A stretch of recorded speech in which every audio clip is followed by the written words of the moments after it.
O fato é que os Estados Unidos, essencialmente, se tornaram uma nação fora da lei. Se eu pedir para alguém, se eu pedir para você agora, definir o que seria uma nação fora da lei, seria um país que mina as instituições internacionais existentes, desobedece ao direito internacional, é agressivo ao iniciar guerras e reivindica terras que não lhe pertencem. Os Estados Unidos vão pagar 30% a mais pelo que importam da China. Me diga como isso é uma vitória, porque a China percebe que está completamente integrada. Eles acreditam em um mundo cooperativo. Não é um mundo ideologicamente unificado, é apenas cooperativo em termos de comércio. Donald Trump acredita em um mundo extrativista. Os Estados Unidos pegam o que querem de quem for para resolver os problemas internos que têm.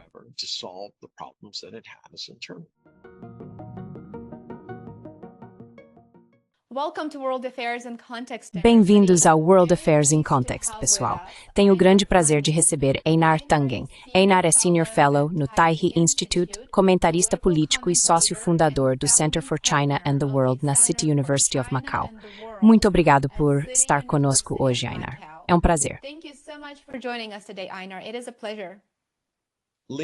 Lena, Anix Better. Is it a vez? Mas foi uma corporação. Com certeza. Venho acompanhando seus comentários há um tempo e sempre sinto que você traz muita clareza e insights valiosos sobre a economia da China, suas políticas e as relações entre China e Estados Unidos. Por isso, estava ansioso por essa conversa. Como você sabe, Estados Unidos e China acabaram de concordar em reduzir tarifas numa tentativa de diminuir as tensões temporariamente. Essa pausa de 90 dias abre espaço para um engajamento mais aprofundado e, sem dúvida, parece muito promissora. Qual é a sua opinião sobre os resultados das negociações comerciais entre EUs e China na Suíça?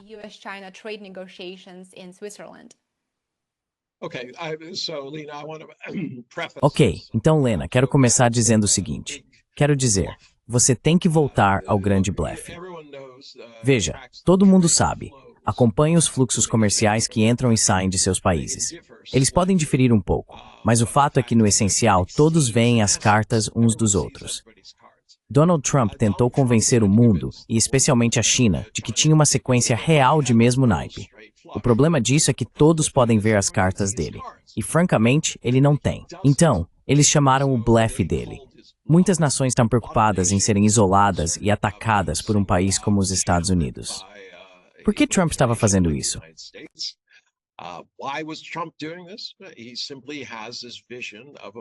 Ele simplesmente tem essa visão dos Estados Unidos basicamente cercados por países tributários. Países que dão e os Estados Unidos extraem. Eles dão, e é como o valentão do recreio. O objetivo dele é pegar o dinheiro do lanche de todo mundo e ainda ser agradecido por isso. É exatamente isso que Donald Trump estava tentando fazer. Então ele fez uma grande aposta, dobrou a aposta, disse, se você ousar me desafiar, vou triplicar as tarifas. Todo esse tipo de absurdo. Depois que você passa de 30%, 40%, 50%, não faz muita diferença. Não vai haver muito comércio de qualquer jeito. Então, no final, muitos países meio que esperaram para ver. Houve países que tentaram negociar com Donald Trump, principalmente o Canadá.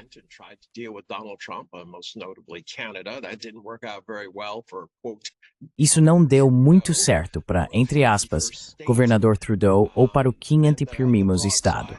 E de forma mais ampla, 180 países foram atingidos por essas tarifas massivas, incluindo várias ilhas habitadas por pinguins.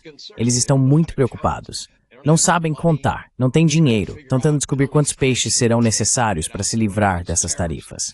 Por outro lado, eles também não têm muita certeza do que exportam. Então, você tem esse tipo de situação muito estranha, em que Trump tentava intimidar o mundo e criar esse centro onde os Estados Unidos são o núcleo, e cada país está em uma relação bilateral, como se fosse um raio.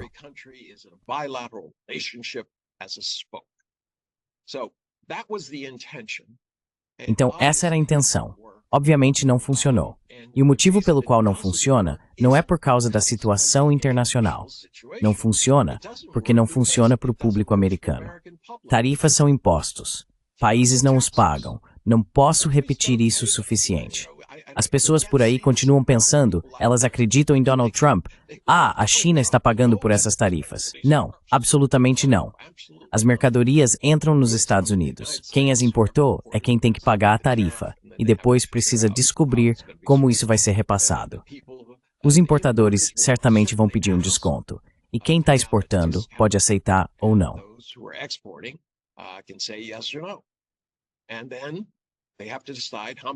Então eles têm que decidir quanto disso vão repassar. Bem, esses importadores já não estavam exatamente fazendo um ótimo negócio para começar, então não tem como cobrir tudo isso com seus lucros. Então eles vão repassar o custo. E quando fizerem isso, isso vai significar inflação para o público americano. Além disso, muitos desses importadores simplesmente disseram, não, não dá. Não posso correr o risco de importar essas coisas e de repente não os ganhos a mim sim. Então, o SZ mandou de volta embora. E o que isso significa? Que se significa em breve.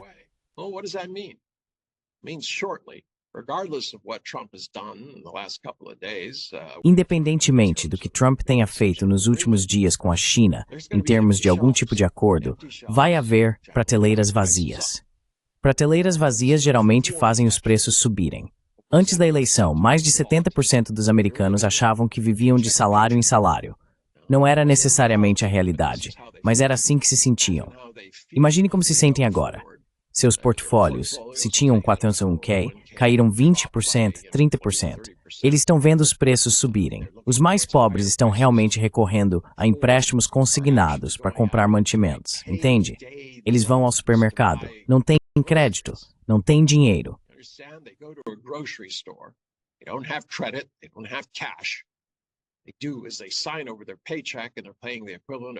Eles fazem isso, assinam o contra-cheque e acabam pagando o equivalente a 300% a 500% de juros ao ano só para poderem comprar comida e se alimentar. Esse é o estado dos Estados Unidos.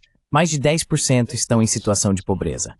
A classe média caiu de 61% em 1971 para, conforme relatado no ano passado, ao analisarem a renda média, 40%, ou um terço da classe média, desapareceu. Agora, alguns vão dizer que parte dessas pessoas subiu para a classe média alta, mas não o suficiente. A maioria caiu para a pobreza. Esse é o estado dos Estados Unidos. Então, quando você começa a falar sobre o que aconteceu ali, foi um blefe. Chamaram o blefe, mas a China precisa ser o adulto na sala.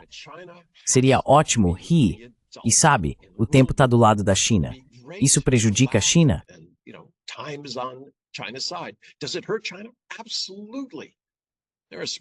Com certeza. Existem pequenas e médias empresas que estão realmente sofrendo agora por causa da incerteza que Donald Trump criou. Mas o fato é que os consumidores dos Estados Unidos estão sendo ainda mais afetados. São eles que estão pagando as tarifas. Como resultado, havia um limite de tempo para quanto tempo Trump poderia suportar a pressão das próprias pessoas que o elegeram. Enquanto elas achavam que ele tinha um plano, que faria algo para reverter a situação, acho que muitos de seus apoiadores disseram, ok, podemos aguentar um pouco de dor. Mas um pouco de dor não significa perder sua casa ou seu negócio, dar calote nos cartões de crédito, nos empréstimos estudantis ou no financiamento do carro. Não, não é isso que eles querem.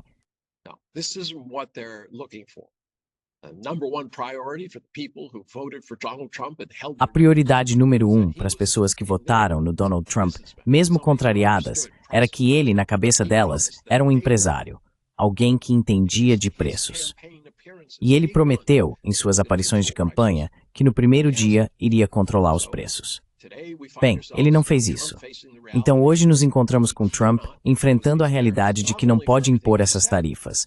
Não só por tudo que eu já disse, mas também porque isso está afetando a taxa dos títulos de longo prazo. A economia dos Estados Unidos cai e o país tem que pagar mais por sua dívida. E as dívidas aumentam porque ele está dando um presente de 4 trilhões de dólares para os muito ricos. Não. De repente, no ano passado, o orçamento foi de cerca de 6 trilhões de dólares, um pouco menos. E as receitas fiscais foram de 4 trilhões.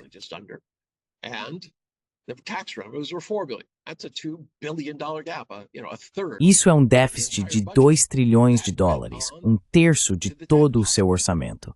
Isso foi para a pilha da dívida, e este ano vai ser ainda pior.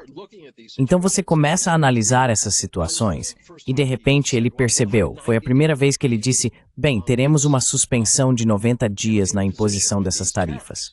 E até mesmo, sabe, não sei se você viu isso, os assessores dele estavam no Capitólio, diante de uma comissão do Congresso, testemunhando que estamos firmes, defendemos essas tarifas, nunca vamos ceder. E o congressista disse a eles, ei, sabem, o chefe de vocês acabou de tuitar que vai suspender isso por 90 dias. O que vocês têm a dizer sobre isso? Bem, eu não poderia falar sobre o que converso com o presidente.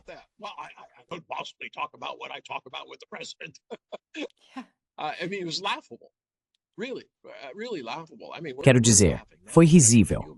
Realmente, muito risível. Estamos rindo agora, mas você consegue imaginar estar naquela situação em que você vai ao Capitólio, completamente despreparado, e tem o tapete puxado debaixo dos seus pés, enquanto defende justamente o cara que fez isso? Então, sabe, esse é o estado de caos na administração Trump, e o motivo pelo qual ninguém acredita que pode confiar nele. Ninguém sabe o que vai acontecer em seguida. E se você é um empresário ou um consumidor, quer ter alguma certeza. Agora, não há confiança, não há certeza. Então, de forma longa, estou dizendo que a situação como está foi forçada, era inevitável. A questão é, o que acontece daqui para frente?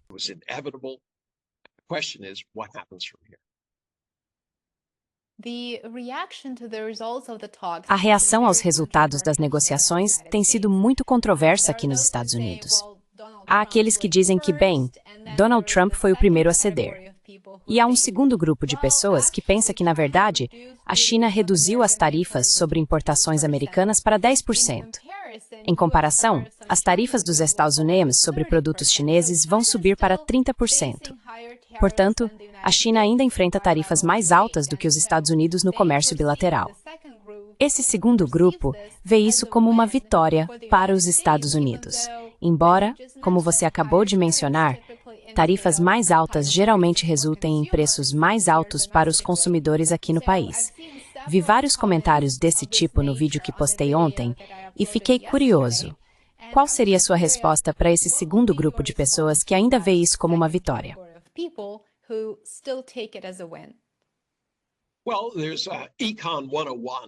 Bem, existe o básico de economia. Eles deveriam se matricular e aprender a fazer um pouco de matemática simples. Os Estados importam 1/4 de sua economia de consumo. Isso significa que 1 em cada 4 dólares é importado. Se você comparar isso com a China, na China é minúsculo. Se você olhar para o que os importam, não vem só da China. Todo mundo fala da China como se fosse a única opção. Não vem tudo da China, mas muitas das peças dos componentes vêm. Então, se você está comprando algo do Vietnã, Camboja, Malásia, Indonésia, até mesmo da Austrália, não importa de onde, pode a Europa. Adivinha? Muitas das peças dos componentes vêm da China.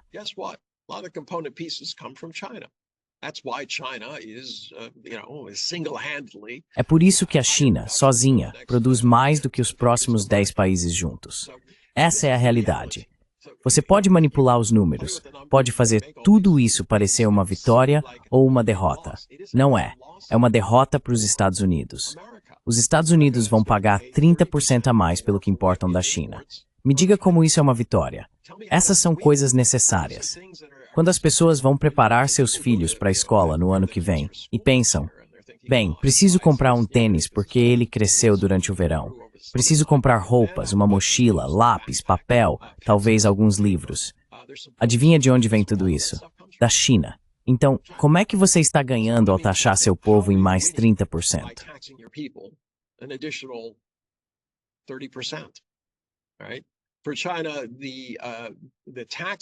Certo. Para a China, os impostos não vão afetar os consumidores. Eles vão afetar as empresas que usam, não tanto serviços, porque isso não está sendo taxado, mas máquinas dos Estados Unidos.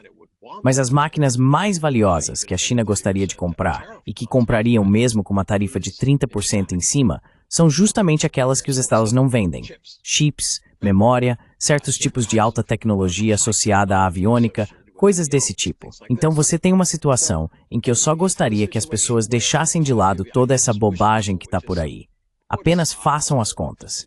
Simplesmente façam as contas. Você está pagando 30% a mais. Como você está ganhando? Como a China está perdendo? Eu nem entendo esse conceito. I don't even understand the concept. Exactly. And I think this is why it's so important to Exatamente.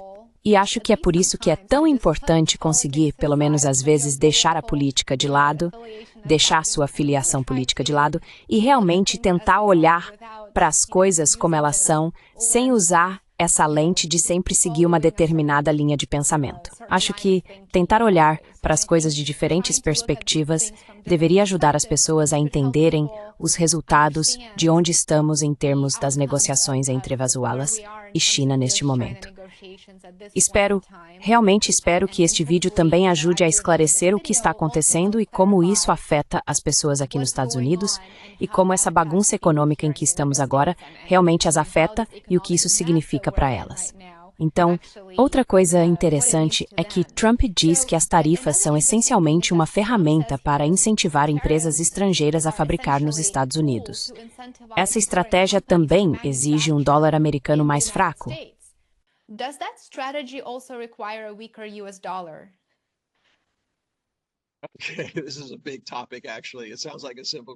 Ok, esse é um grande tema. Na verdade, parece uma pergunta simples, mas não é. Então, sabe, todo mundo fala sobre como os empregos desapareceram. Bem, por que eles desapareceram? Eles desapareceram porque você tinha um dólar forte. Por que você tinha um dólar forte? Porque o dólar era a moeda do comércio. As pessoas precisavam comprar dólares. Isso tornou o dólar forte em relação a outras moedas. Quando você tem uma moeda forte e pode comprar coisas por menos, feitas em outros países, adivinha? Se você não fizer isso, seu concorrente fará. E se seu concorrente fizer isso, logo você estará fora do mercado. Então você cria uma reação em cadeia. O vício em dívida que a América, ou mais precisamente Washington, tinha, criou um dólar forte, o que levou negócios e empregos para o exterior.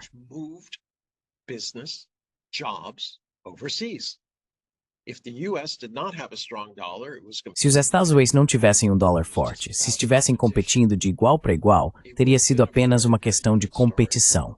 Teria sido uma história muito diferente, certo? Enquanto eles pudessem ser, entre aspas, competitivos. Mas assim que perdem essa vantagem competitiva, claro, você não tem escolha. Mesmo que seus concorrentes americanos não vão, se seus concorrentes europeus forem, adivinha?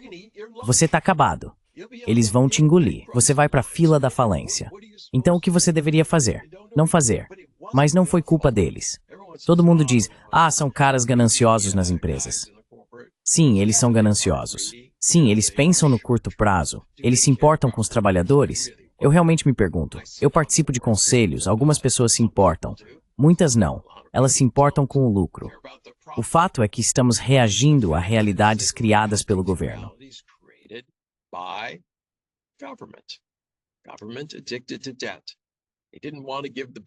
Governo viciado em dívidas. Eles não quiseram dar a má notícia ao público americano de que se você quer mais, tem que pagar por isso. Então eles pegaram dinheiro emprestado. E pegaram emprestado a taxas baixas, porque podiam, porque o dólar estava forte.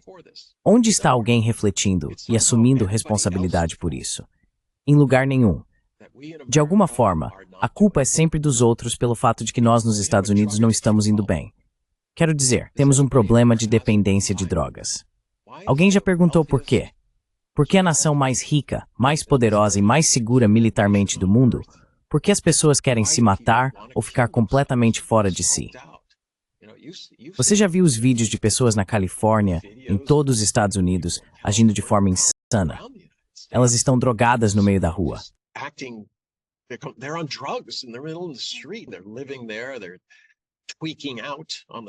Eles estão morando lá, estão surtando na calçada, e ninguém parece estar fazendo muito a respeito. Mas onde está a questão de por que as pessoas estão tão infelizes a ponto de recorrerem a esse tipo de coisa? E é um caminho sem saída, literalmente. Quero dizer, o número de pessoas morrendo por causa do fentanil é incrível. E é uma ideia, você quer culpar a China? Odeio te dizer isso. Qualquer pessoa com diploma de química pode pegar os produtos que você tem embaixo da pia e criar uma substância química que vai te matar, mas também te deixar chapado. A menos que você queira tirar todos os produtos químicos de todos os lugares, tirar o conhecimento de química das pessoas, a capacidade de fabricar opioides sintéticos ou o que for ainda vai existir. Pare de culpar os outros. Stop blaming other people. Take responsibility for your life. Assuma a responsabilidade pela sua vida. Quero dizer, sabe, os republicanos, uma coisa que sempre admirei neles é que diziam que tem que haver um limite, um ponto em que você assume responsabilidade por si mesmo. Mas você vê isso no público americano hoje? Você vê isso em algum dos líderes em Washington? Bem, eu poderia dizer que, francamente, para muitos líderes ao redor do mundo, são poucas as pessoas que dizem: vamos refletir, vamos descobrir onde erramos, vamos assumir responsabilidade, vamos ter um plano para descobrir o que precisamos fazer para voltar ao caminho certo. Você não ouve isso. Nos Estados Unidos, nossa infraestrutura está desmoronando. Eu fui presidente da comissão de dívidas da minha cidade. Eu estava em Milwaukee, Wisconsin.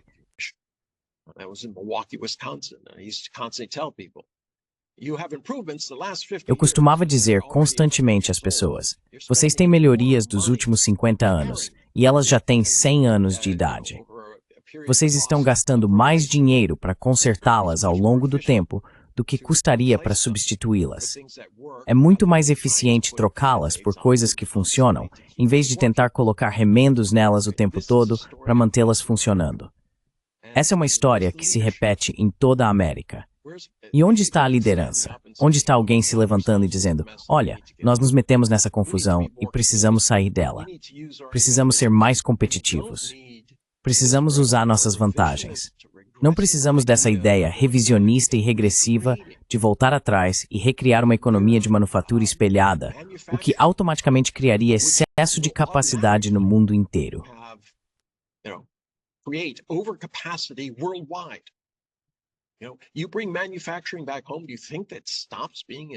Você traz a manufatura de volta para casa? Você acha que isso impede que ela continue na China? Não, vai continuar.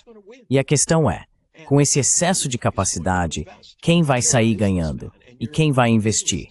Se você é um empresário e seu negócio depende da situação política, se as tarifas vão ser mantidas ou não, você está assumindo um risco enorme, especialmente considerando o que o Trump está fazendo. É muito provável que haja uma mudança na Casa Branca em 4 anos. Você acha que consegue recuperar todo o seu lucro do investimento nesse período? E se não conseguir, o que acontece depois? Então há tantas questões lógicas que as pessoas não estão considerando.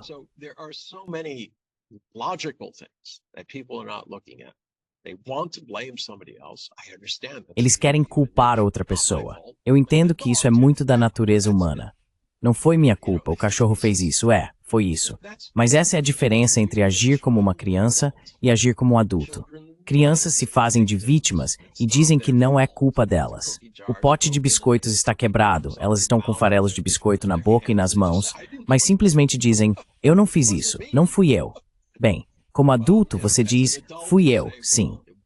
Você precisa assumir responsabilidade e parar de agir assim. Não quebre o pote de biscoitos. Não pegue biscoitos quando não deve. Parece que não temos muitos adultos na sala. Acho que a China está numa posição desconfortável.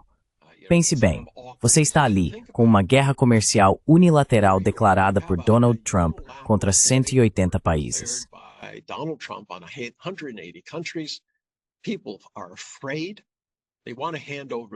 As pessoas estão com medo.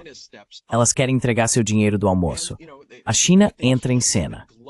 Mas eles nem podem se vangloriar do fato de que isso vai prejudicar Donald Trump, porque prejudicar Donald Trump, neste caso específico, prejudica os Estados Unidos. Prejudicar os Estados Unidos vai prejudicar a economia global. Se 10% da demanda dos Estados Unidos desaparecesse, teria um efeito massivo no mundo todo, porque estamos falando de uma redução de 1,9% no PIB global. Quero dizer, isso é mais de 2 trilhões de dólares simplesmente sumindo. Todos os recursos que foram investidos nesses 2 trilhões de dólares, toda a manufatura, toda a mão de obra, desapareceriam. E isso vai atingir todo mundo com muita força. Então, está aí a China. Eles precisam, de alguma forma, lidar com Donald Trump, sem demonstrar fraqueza, porque ele não gosta de fraqueza, como Trudeau sabe.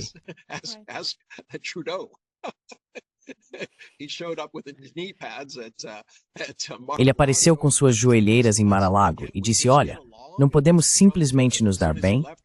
E assim que ele saiu, Trump o chamou de governador Trudeau e disse 50 primeiros estados, riu dele e falou, vou colocar mais tarifas neles. Ele estava agindo como um típico valentão. Então, com um valentão clássico, você não pode ceder. Você tem que garantir que ele entenda que você não vai ceder. Mas pelo bem do recreio, certo, você vai ter que tentar garantir que ele pare. Agora, essa é a minha previsão, Lena. Cerca de 3 semanas atrás, a China apresentou um livro branco de 6 pontos. Nesse documento, um dos pontos falava sobre a fase 1. Agora, por que você falaria sobre a fase 1?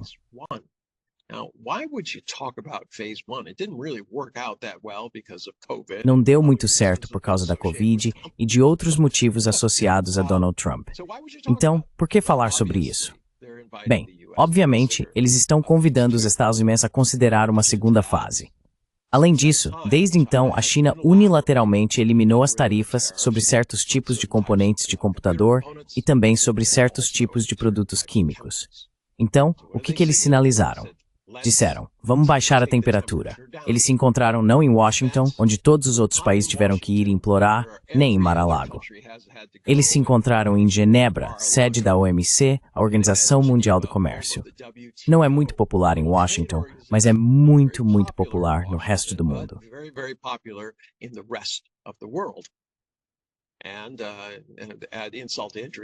E para piorar a situação, eles fizeram um briefing para o chefe da OMC, que ficou muito satisfeito por ser incluído, porque são os Estados Unidos, como você bem sabe, que estão impedindo a OMC de funcionar corretamente ao bloquear a nomeação de juízes para o órgão de apelação. São necessários 3 juízes para analisar um recurso. Isso significa que, se 2 países, ou 3, enfim, tiverem uma disputa, você recorre basicamente a um tribunal. O tribunal toma uma decisão. Se alguém não ficar satisfeito com essa decisão, pode recorrer, e a decisão não é final até que o tribunal de apelação se pronuncie. Mas se não houver tribunal de apelação, não há decisão final. Portanto, a OMC não funciona muito bem. Esse era justamente o objetivo, ter um mecanismo de resolução de disputas.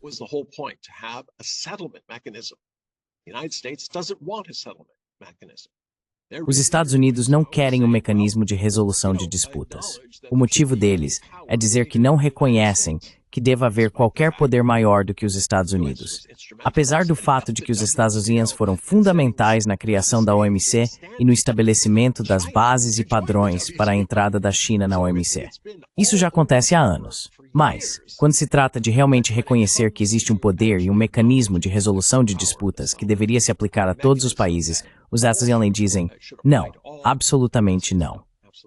E o mesmo vale para o TPI e várias outras questões que os Estados Unidos se recusaram a reconhecer no âmbito da ONU, das Nações Unidas. Em resumo, a China está tentando ser o adulto na situação.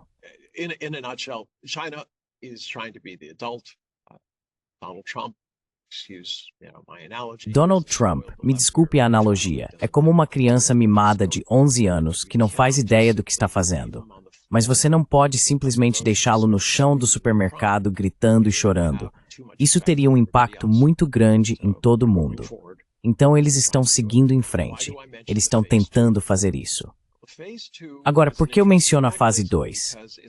A fase 2 é um mecanismo interessante porque funciona no dia a dia. Você não compra tudo o que prometeu no primeiro dia. Se Donald Trump violar o acordo, as compras param. Então essa é uma forma de amarrar Trump a um acordo ao qual esperamos que ele cumpra. Porque eu não acho que alguém confie em Donald Trump, principalmente considerando o fato de que ele já quebrou tantos tratados.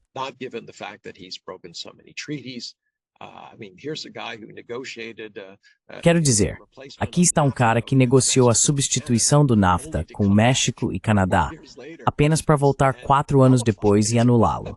Isso não me faz confiar em você, certo? Então, neste momento, a China está tentando fazer a coisa certa. E não estou dizendo que a China está certa, perfeita ou algo assim. Só estou dizendo que isso é uma questão de sobrevivência. Não apenas da China, mas de um país, a China, que tem 140 relações comerciais primárias com países do mundo. Existem cerca de 195 países, se você contar a Santa Sé e alguns pequenos. Então, quando você começa a pensar em 140, está falando não só da maioria, mas de quase 3/4. Então essa é a situação como ela existe. Vou deixar você fazer sua próxima pergunta.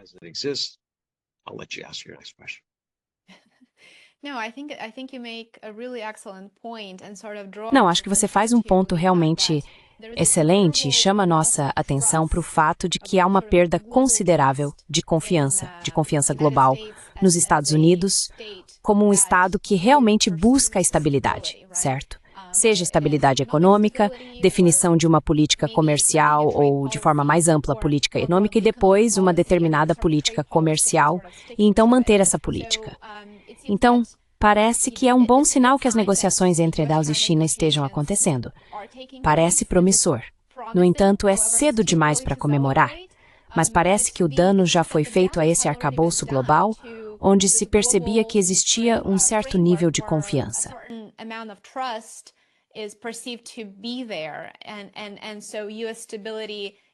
Portanto, a estabilidade dos Estados Unidos é vista como a base da economia global.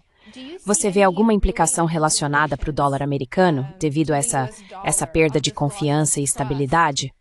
Você vê alguma implicação relacionada para o dólar americano como moeda de reserva? E, mais especificamente, você falou sobre títulos e títulos do Tesouro dos Estados Unidos, ativos denominados em dólar e seu status como instrumentos de investimento seguros em todo o mundo. Essa percepção mudou consideravelmente. Você acha que já passou do ponto sem retorno em que os países realmente estão buscando alternativas apenas pelo fato de pensarem, ok, realmente não parece que podemos confiar em vocês, Estados Unidos, daqui para frente?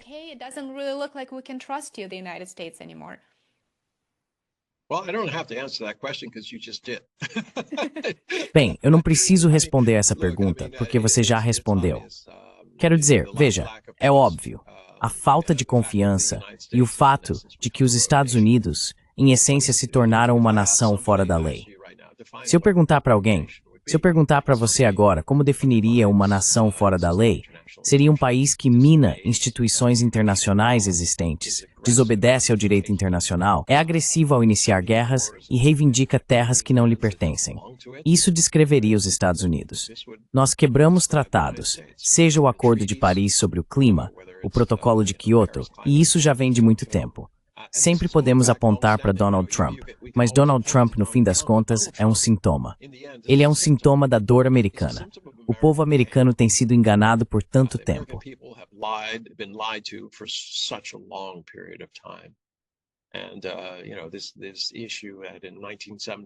E essa questão de que em 1971, 61% dos americanos eram classe média.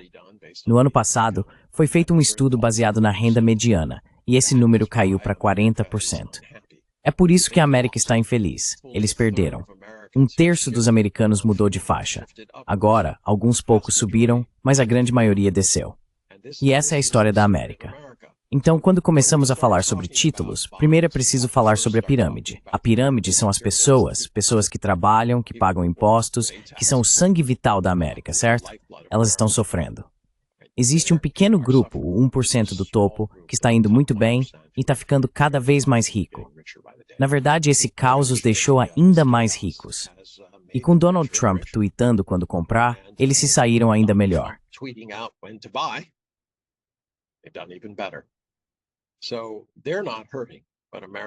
Então eles não estão sofrendo, mas a América está.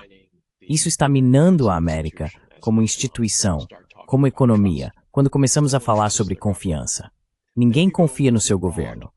Aí você vai para o exterior e as pessoas, como eu disse antes, chamam de Estado fora da lei. Dizem não podemos confiar nos Estados Unidos. Não é um parceiro confiável. Não é um país que acredita em uma ordem internacional ou no Estado de Direito. Ou se acreditam em uma ordem internacional, é a lei da selva. Somos mais fortes, então simplesmente dizemos o que você deve fazer. E isso realmente não agrada a muitos países, obviamente. Então vamos começar a falar sobre títulos. Por que estou voltando a esse ponto? Porque quando você tem divisão interna, conflito e fraqueza, é difícil ser muito forte no exterior. E lá fora as coisas estão se voltando contra os Estados Unidos.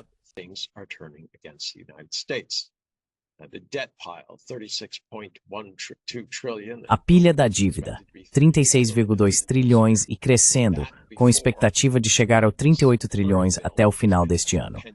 Isso é antes deste projeto de lei atual, que está pendente no Congresso, que reduziria os impostos, principalmente para os muito ricos, em mais 4 trilhões ao longo do tempo. O que será novamente adicionado onde? A pilha da dívida. Então, neste momento, os líderes em Washington se recusaram a lidar com o enorme elefante que está atrás deles todos os dias em relação a essas dívidas e continuam aumentando-a. Eles não só aumentam por coisas que não podem pagar, fazem isso porque não arrecadam o suficiente. Eles arrecadam 4 e gastam 6. Por quanto tempo isso pode continuar? O fato é que isso vem acontecendo em todos os anos, exceto em alguns durante o governo Clinton. Mas hoje, está em uma ordem de magnitude que nunca existiu, exceto quando em guerra.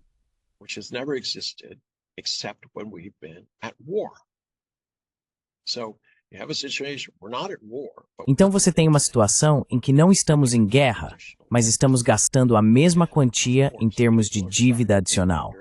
E claro, as pessoas estão começando a se preocupar com esse montante de dívida. Cerca de metade dessa dívida terá que ser renovada nos próximos anos.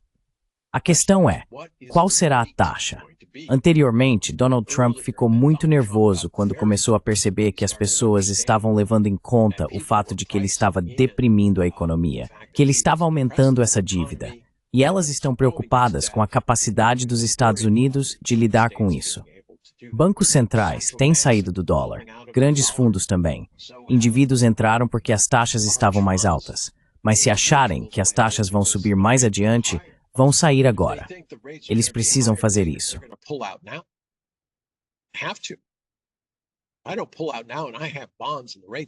Se eu não sair agora e tiver títulos e as taxas subirem, meus títulos efetivamente caem drasticamente. Então pode haver uma corrida para vender títulos que pode fazer as taxas subirem cada vez mais. Pode haver uma situação em que os estadunidenses estejam pagando de 3 a 4 trilhões de dólares só em dívida. Não quitando a dívida, apenas os juros dela. Então, quando as pessoas começam a pensar nisso, elas ficam nervosas. E claro, começam a precificar essa ansiedade. Se as coisas vão piorar, eu quero ganhar algum dinheiro com isso. Preciso justificar meu risco. Os Estados Unidos, que costumavam ser considerados o mercado sem risco quando se tratava de coisas como títulos do tesouro, ajustes semanais. Eu sei, fui banqueiro de investimentos, trabalhei com títulos, fiz bastante trabalho nisso, até mesmo para a cidade de Milwaukee.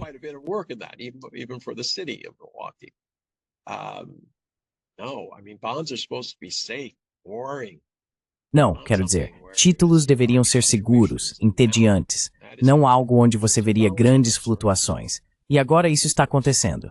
Então Donald Trump está nervoso. O mundo está nervoso. A confiança se foi. E a questão é, como reconstruí-la? É exatamente por isso que a China vai avançar com essa ideia de uma fase 2.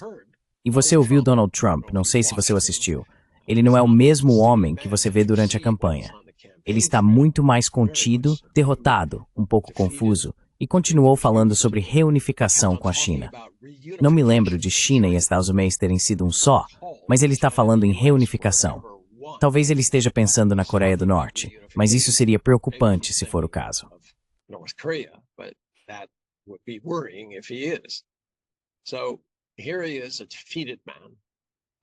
Então, aqui está ele, um homem derrotado, meio que divagando sobre essas coisas.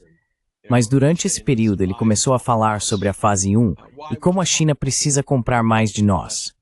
Por que você falaria sobre isso, certo? A menos que isso fosse algo que estivesse em negociação. E como eu disse, a China acredita que para manter Trump na linha, tem que haver algo em jogo. Ele é movido por transações. Se ele souber, dia após dia, que se voltar atrás nesse acordo, basicamente enfrentará os mesmos problemas que tinha antes do acordo, ele verá isso como insustentável. E, portanto, ele vai manter o compromisso. Agora, esse programa não visa apenas ajudar a China, mas também o mundo, porque a China percebe que está completamente integrada. Eles acreditam em um mundo cooperativo.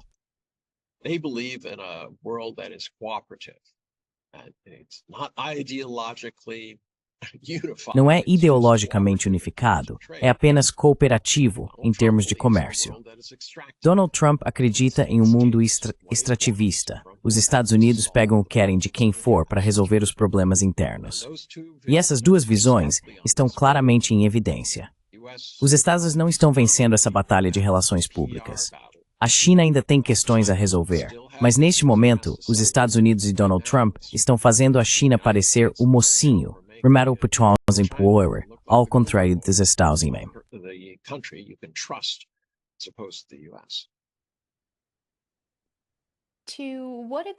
Em que medida a guerra tarifária, por assim dizer, indica uma mudança mais ampla no poder global e, mais especificamente, a influência que os Estados Unidos detêm em suas relações com a China?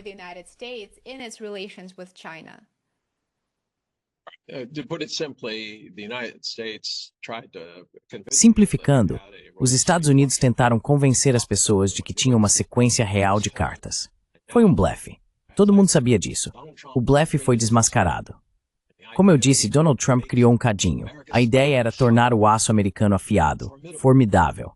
Em vez disso, mostrou as fraquezas, as vulnerabilidades dos Estados Unidos. Na verdade, ele fez mais pela China do que a própria China poderia ter feito. A China nunca teria sequer pensado em tentar separar os Estados Unidos do México e do Canadá, ou da Europa. Isso nunca teria passado pela cabeça deles como algo possível, e eu não acho que eles teriam tentado. Mas Donald Trump fez isso. Ele, em essência, uniu o mundo contra os Estados Unidos. Ele fez exatamente o oposto do que pretendia. É aí que estamos hoje.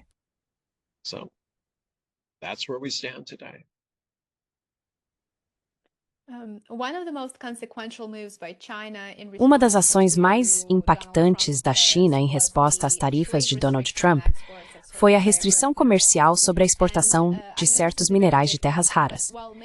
Sei que este é um tema bastante amplo, mas enquanto muitos países possuem reservas de diversos minerais e uma variedade de recursos de terras raras, a China tem se concentrado em investir em infraestrutura industrial moderna e possui uma capacidade de refino incomparável a um custo eficiente. Algo que, ao contrário dos próprios minerais, é bastante difícil de encontrar em outros países. Quão importante é esse fator nas atuais negociações entre Estados Unidos e China?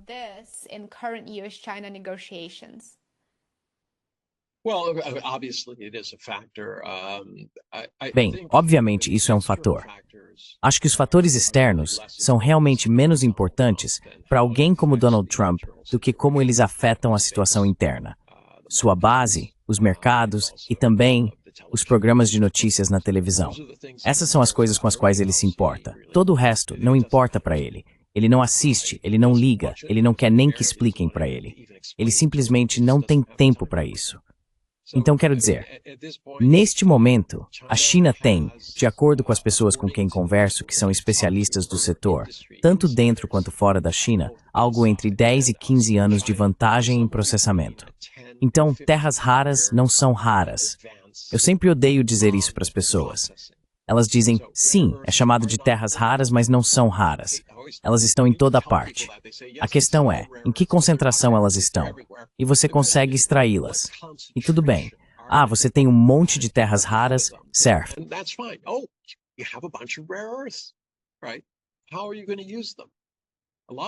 Como você vai usá-los? Muitos dos processos de que estamos falando exigem níveis de pureza acima de 98, 99%. Bem, adivinha quem consegue fazer isso e quem não consegue? A China consegue, mas ninguém consegue. Eles podem refinar em níveis inferiores, mas não têm a mesma capacidade.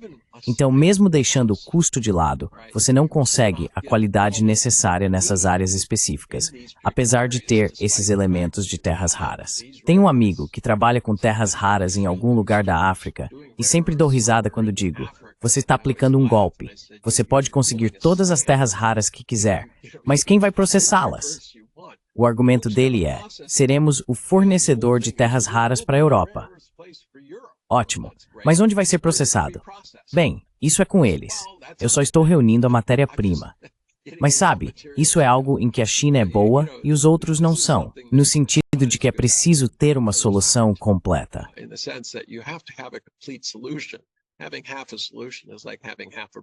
Ter uma solução pela metade é como ter meio cérebro. Isso não vai te levar muito longe. Então, nesse momento, sim, a China tem uma carta nessa área, mas eles estão usando isso de forma muito contida. Eles poderiam simplesmente ter dito, vamos cortar vocês. Eles realmente tomaram uma atitude com a Coreia do Sul que estava servindo de intermediária para levar esse material aos estados. Não foi algo perceptível. A demanda só aumentou 103%, apesar de produzirem praticamente o mesmo número de processadores. Você fica meio assim, bom, por que vocês dobraram a demanda, mas não dobraram a produção? Ah, não sei. Enfim, essas coisas, e para ser sincero, você sabe, isso acontece muito na China. Existem tantas empresas que estão, entre aspas, produzindo no Vietnã ou na Malásia, Indonésia, você escolhe, mas todos os componentes...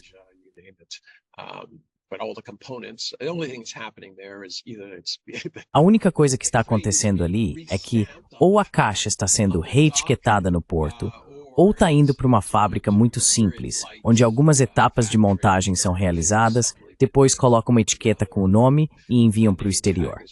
Mas esse é o meu ponto sobre tarifas. Tudo o que você faz é, na verdade, aumentar a desorganização econômica. O que quero dizer com isso? Bem, se você tem uma fábrica eficiente que está produzindo e não pode produzir para um determinado mercado, e eles precisam ir para outro lugar para produzir, eles têm que gastar capital extra.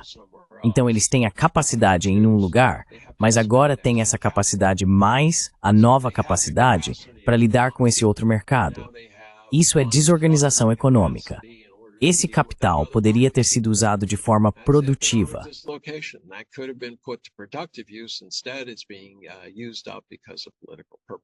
Em vez disso, está sendo usado para fins políticos.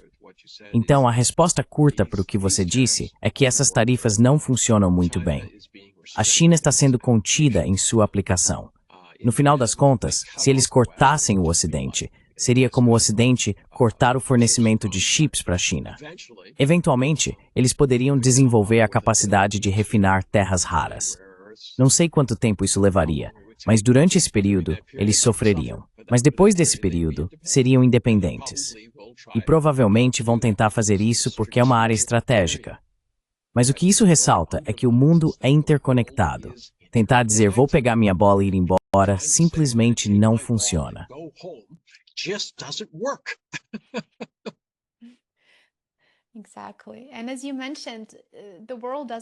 Exatamente. E como você mencionou, o mundo não precisa estar alinhado ideologicamente. Só precisamos encontrar um terreno comum e uma forma comum de obter esses benefícios mútuos dessas relações. Não precisamos necessariamente colocar todo mundo nessa caixa de estamos de acordo com a estrutura política ou ideológica deles ou não. Acho que, como você já destacou, buscar formas de cooperar apesar das diferenças é certamente o caminho a seguir. E Einar, talvez a última pergunta de hoje.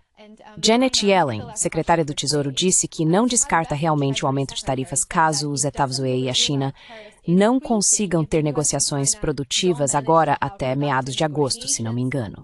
Parece que todas as opções estão na mesa neste momento. Quais são suas previsões ou talvez expectativas em relação a como esse conflito econômico pode se transformar nos próximos meses?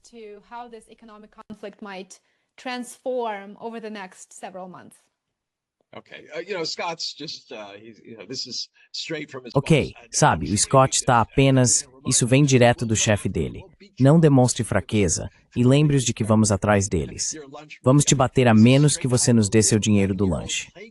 Quero dizer, isso parece tirado de um filme de recreio de criança de 11 anos. Tipo, você acha que é durão? Então eu volto aqui e te bato se não conseguir o que quero. É infantil. O Scott Benson pode falar o que quiser. Quero dizer, ele é um cara interessante. É um dos tenentes mais confiáveis do Soros. Quando trabalhava na firma, ia bem. Quando saiu por conta própria, meu Deus, não se saiu bem. Aí, de repente, está na política. Parece ser um cara que gosta de líderes muito fortes e que ele bajula de forma bem aberta. Segue o chefe, né?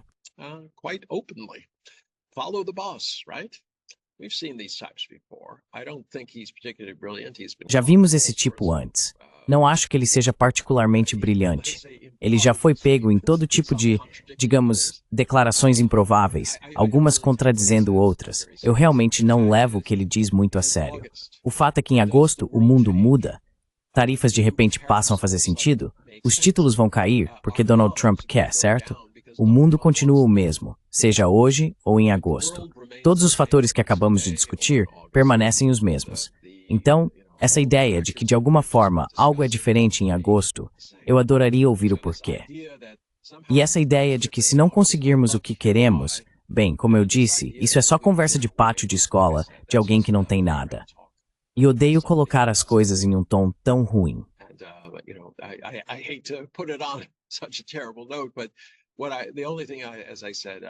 Mas a única coisa que, como eu disse, espero é que haja um acordo de segunda fase, porque é uma forma de a China amarrar os Estados Unidos a um conjunto consistente de comportamentos até que Donald Trump saia. Todos antecipam que, dado o sofrimento que ele causou aos próprios apoiadores, as eleições de meio de mandato não serão nada boas para Donald Trump. Ouvi de estrategistas republicanos que disseram, bem, nós meio que já contamos com isso. Mas o que esperamos é que iniciamos esse processo. Ele perde a Câmara e o Senado, e depois, pelos próximos 2 anos, culpamos os democratas por tudo que deu errado. E então J.D. Vance pode entrar como presidente dizendo, se vocês tivessem nos ouvido, tudo teria sido maravilhoso.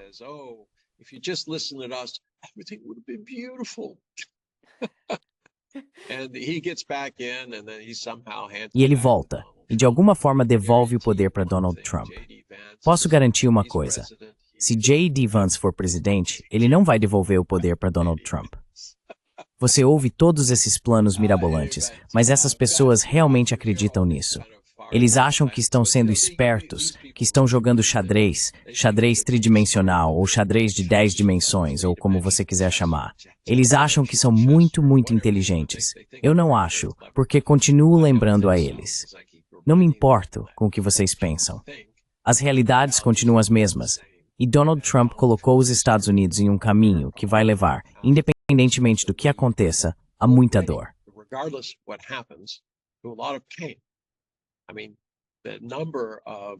Quero dizer, o número de navios que foram recusados ou voltaram para a China significa que teremos prateleiras vazias por um bom tempo.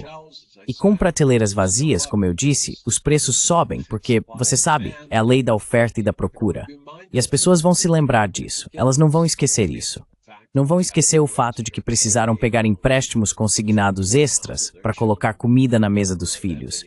Ou que foram à falência, perderam a casa, o carro, ou estão enfrentando processos judiciais por causa das dívidas do cartão de crédito. Essas são coisas que as pessoas não esquecem. E elas vão culpar Donald Trump. Einar, foi um grande prazer conversar com você. Muito obrigado por essa conversa tão perspicaz e oportuna. Bem, não sei quanto a isso. Sinto que acabei me deixando deprimido.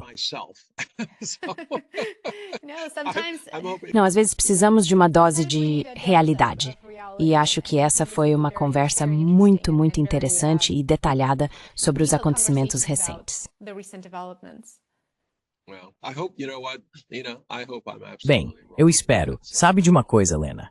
Eu realmente espero estar completamente errado e que, de alguma forma, de todo esse caos, surja algum tipo de ordem que ajude as pessoas. Sempre disse que o segredo da vida é aproveitar a vida e ajudar os outros a aproveitarem também. E infelizmente vejo muito pouco disso. Então, para quem estiver assistindo, espero que pense nas minhas palavras e, se fizerem sentido para você, que as siga.